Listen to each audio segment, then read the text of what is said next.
How to access your student profile page. Our system automatically sends an email notifying each passing student that their certificate is ready to view and download.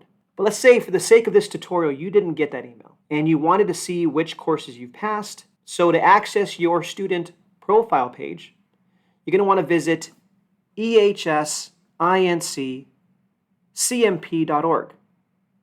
Once you type in that domain, it's going to take you to this login screen. Now just keep in mind that you are a student. You won't need to type in your email or password. You're going to simply go to the student access only area and type in your student ID number. If you don't have your student ID number, contact your supervisor or contact ehsInc directly and we'll provide that for you. In this case, I'm going to go ahead and type in my student ID number, which is 2959.